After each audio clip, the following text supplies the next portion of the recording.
muita perseguição, porém o poder de Deus era na vida do apóstolo Paulo e também naqueles que pregavam a Cristo.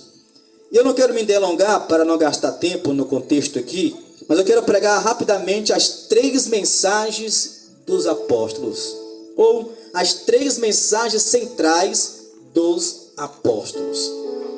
A princípio, Deus, o nosso Senhor Jesus, chamou homens para ensinar, capacitar, para dar continuidade. Mas somente 12 ele escolheu para realmente fundar os alicerces da igreja. Discípulos tinha muitos. Os irmãos vão ver que houve um momento lá pelo Evangelho de Lucas, capítulo 10, que Jesus envia 70 homens em 2.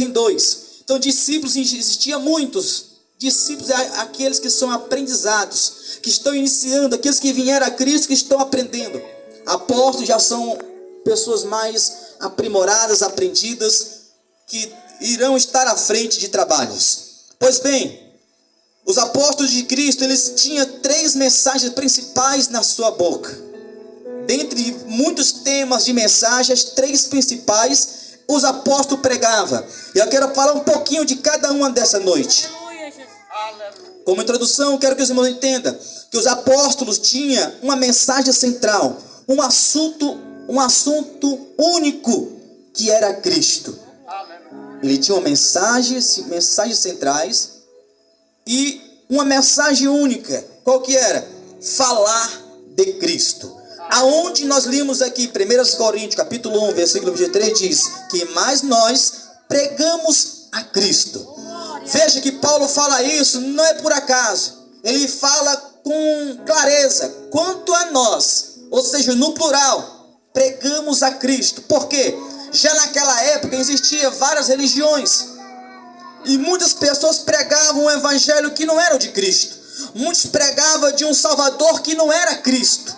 Mas Paulo vai enfatizar dizendo: nós pregamos a Cristo, este crucificado.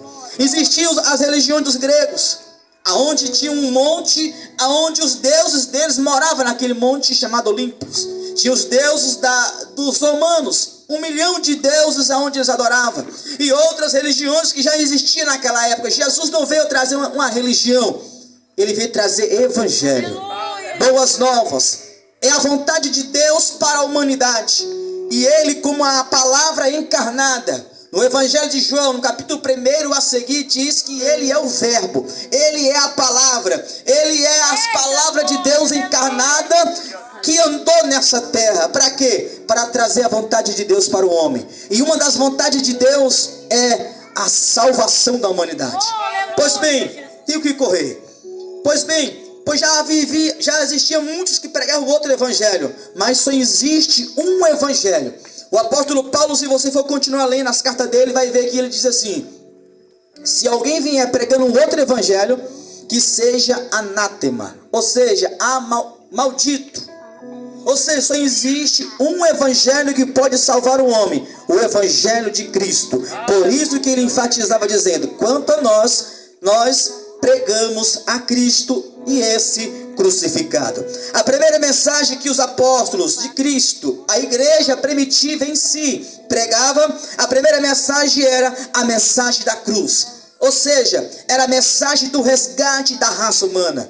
Os irmãos já ouviram falar, os irmãos e todos nós, creio, hoje no Brasil já conhecemos sobre a história de Cristo, mas talvez não consegue compreender a história da redenção da humanidade. Nós sabemos que quando Deus criou o homem lá no Jardim do Éden, o homem era perfeito, puro, santo, não havia pecado no homem. Depois Deus cria a mulher para ser a auxiliadora do homem e colocou em um jardim para que cuidasse. E diz a Bíblia que toda tardezinha Deus descia e falava com o homem, caminhava com o homem e deu ordem ao homem colocar nome em todos os animais da terra. Mas nós conhecemos que Deus então agora também cria 2 árvores e coloca no meio do jardim e diz: de todas as árvores podeis comer, menos a árvore do conhecimento do bem e do mal. Alguém pode dizer: será que Deus não podia intervir para que o homem não caísse no pecado? Deus não quis criar o homem como robôs. O homem controla ele e toma as decisões Deus não criou o homem para ser um robô. Deus deu livre-arbítrio para cada um de nós escolher o caminho, a estrada, a vida a qual nós temos que andar. Por isso que Deus criou uma lei, porque Deus é um criador de leis. Existem leis naturais e as leis espirituais. Deus criou uma das leis de Deus é a lei do livre-arbítrio, o poder de escolha.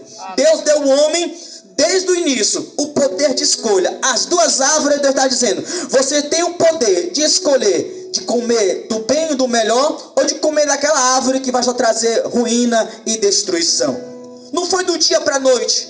Creio que passaram-se um tempo. E quando então a Bíblia diz que o nosso inimigo das nossas almas, ele então tomou posse de um corpo de uma serpente, então ela enganou aquela mulher, e a mulher assim enganou o homem, e o homem passou a cair, então entrou o pecado no mundo. De lá para cá, toda a humanidade. Davi no Salmo 51, versículo 9 a seguir, diz que o pecado concebeu ele no ventre da sua mãe. Ou seja, todos que nascem sendo pecadores.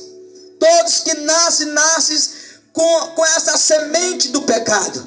Todos que nascem, a não ser um que nasceu nessa terra, gerado pelo Espírito Santo no ventre de uma mulher chamada Maria, chamada Jesus. Ele foi o único, por isso que ele foi o único que teve o direito, que teve a capacidade de pagar o resgate pela alma do mundo. Glória a Deus, aleluia. Jesus. Em toda a Bíblia Sagrada, já li ela algumas vezes toda.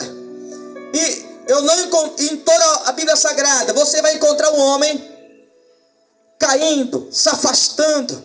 A Bíblia diz que no livro do Gênesis, capítulo 5 a seguir, o pecado estava tão terrível na raça humana que Deus olhou do céu e disse: eu me arrependo de ter criado o homem.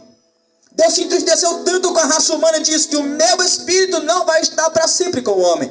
Então a Bíblia diz que havia maldade tão tremenda na terra, que Deus olha para a terra e não vê ninguém justo. Mas lá no meio daquele mundo corrupto, Deus viu uma luz. E essa luz era Noé com a sua família. Então Deus disse assim: então eu achei graça diante de Noé, um homem justo. Então a Bíblia diz que então Deus agora vai enviar um dilúvio universal. Um juízo, literalmente um juízo. E a partir de Noé, Deus dá continuidade à humanidade. Porque Deus tinha um plano muito maior. De tudo que Deus já criou, vou ter que correr e pular uns pontos. De tudo que Deus já criou, de tudo nos céus. Em Gênesis capítulo 1, versículo 1 diz: criou Deus os céus no plural e a terra. Antes de Deus criar a terra e tudo que existe, Deus criou o céu e tudo que existe lá. Os anjos, os seres espirituais. Aleluia. E tudo que existe no céu espiritual. Deus criou tudo que existia lá primeiramente, depois criou o que existe na terra.